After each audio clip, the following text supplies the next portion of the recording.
মন্দির আমাদের আস্থা, শ্রদ্ধা, বিশ্বাস ও পরিচয়ের সূত্র। তাই মন্দিরের উন্নয়ন হচ্ছে আমার প্রথম কাজ। সাংসদ নির্বাচিত হলে আমার প্রথম কাজ হবে জেলায় বাকি থাকা মন্দিরগুলোর উন্নয়নের দিকে বিশেষ পদক্ষেপ গ্রহণ করা। শনিবার বারৈগ্রাম শ্রী শ্রী গোপালজিউ, শ্রী শ্রী রাধা বিনোদজিউ ও শ্রী শ্রী রাধারমন গোস্বামীজিউর আশ্রমে ঠাকুরের আশীর্বাদ নিতে এসে নিজের অভিমত ব্যক্ত করলেন সাংসদ তথা করিমগঞ্জ লোকসভা আসনের বিজেপি প্রার্থী কৃপানাথ মালা।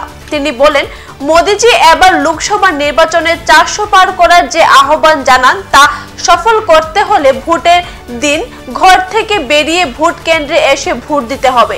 তাছাড়া এদিন আশ্রমে নানা সমস্যা তুলে ধরেন সম্পাদক তরুণ চৌধুরী ও স্থানীয় সমস্যা তুলে ধরেন দিলীপ শর্মা চৌধুরী।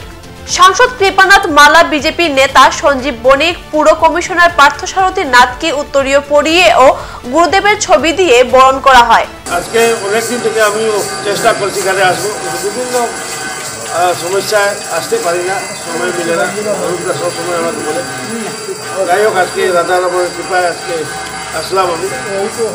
এবং আপনারা তো বলেছেন এবার আমাদের ভারতীয় জনতা পার্টি নরেন্দ্র মোদীকে আবার বসাতে হবে প্রধানমন্ত্রী হিসাবে, এবং উনি বসবেন, এটার মধ্যে আর কোনো দ্বিধাও নেই, আর কোনো দ্বিমত নেই। শুধু আমরা করিমগঞ্জ লোকসভা যেটা আছে হাইলাকান্দি এবং করিমগঞ্জ, এখান থেকে আমি বিজয় হলে আপনারা হয়ে একটা ভোট আমরা এখান থেকে 400 ভোট ওটা লাগে, এবং মোদী 400 পার বলেছেন, এটার কোনো মিনিং আছে, এর জন্যই বলেছেন যে আরও কোনো বড় কাজ আছে আমাদের ভারতে, যেটা কনস্টিটিউশন অ্যামেন্ডমেন্টের 2/3 মেজরিটি লাগে, যার জন্য উনি বলেছেন 400 পার। আরও কিছু বড় কাজ হবে ভারতবর্ষে, যার জন্য উনি সবাইকে রিকোয়েস্ট করছেন যে 400 পার করো, এটা ভারতবর্ষকে একটা বড় কিছু ভার দেবে। এবং আমরা দেখেছি যে 10 বছরের মধ্যে যেভাবে ডেভেলপমেন্ট হয়েছে, যত কাজ করেছেন উনি, এটা কোনোদিন কেউ কাজ করতে পারেনি। কাজ করার সিস্টেমটা আগে খারাপ ছিল, করাপশন বেশি ছিল, যার জন্যই অত কাম হয়নি। প্রথম মোদীজি আসার পর 14তে উনি করাপশন মুক্ত করেছেন ভারত। সিস্টেমটাই খারাপ ছিল, অটোমেটিক করাপশন হয়ে যাবে।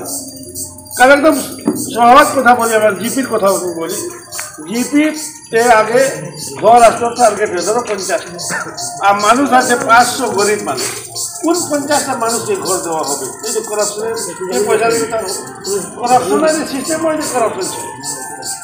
এখন মোদী বলেছেন যে যার ঘর কাছে আছে ঘর দাও, জিওটেক করো, পাঠাও, কোনো অভাব নেই পয়সা।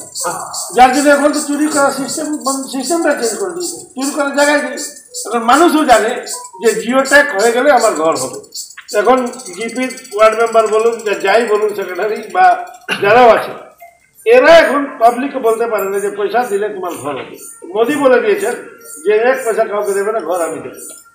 এখন ডাইরেক্টলি ঘর পেয়ে যাবে। একটা উদাহরণ দিলাম, এটা যে মানে সাধারণ কথা বললাম, ওই ধরনের অনেক গ্যাপ ছিল, সিস্টেমের মধ্যে প্রবলেম ছিল, যার জন্য করাপশন হবে।